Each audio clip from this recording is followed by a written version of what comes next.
అమరావతిలో రెండో విడత భూసమీకరణపై త్వరలో చర్చావేదిక. సీఎఫ్ఏ కార్యదర్శి, రాష్ట్ర ఎన్నికల సంఘం విశ్రాంత అధికారి నిమ్మగడ్డ వెల్లడి. రాజధాని అమరావతిలో రెండో విడత భూసమీకరణపై సిటిజన్స్ ఫర్ డెమోక్రసీ సీఎఫ్ఏ ఆధ్వర్యంలో త్వరలో చర్చావేదిక ఏర్పాటు చేయనున్నట్లు ఆ సంస్థ కార్యదర్శి, రాష్ట్ర ఎన్నికల సంఘం విశ్రాంత అధికారి నిమ్మగడ్డ రమేష్ కుమార్ తెలిపారు. రాజధాని నిర్మాణం అత్యంత ప్రాధాన్యమైన అంశమే.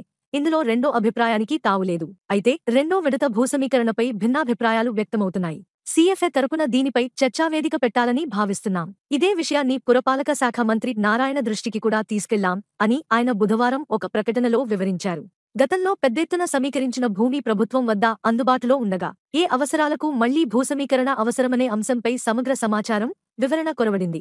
గతంలో సమీకరించిన భూమిని అభివృద్ధి చేసి ఆ ఫలితాలు లబ్ధిదారులకు అందజేసిన తర్వాతే రెండో విడత సేకరణ చేయవచ్చన్న భావనలు వ్యక్తమవుతున్నాయి. దీనిపై ప్రభుత్వం నుంచి అధికారిక ప్రకటన రాలేదు అని రమేష్ కుమార్ అన్నారు. రెండో విడత భూసమీకరణపై ఏర్పాటు చేసే చర్చావేదిక ద్వారా భిన్నాభిప్రాయాలు వ్యక్తం చేయడానికి, ఏకాభిప్రాయ సాధనకు మార్గం సుగమం అవుతుందని విశ్వసిస్తున్నాం అని పేర్కొన్నారు.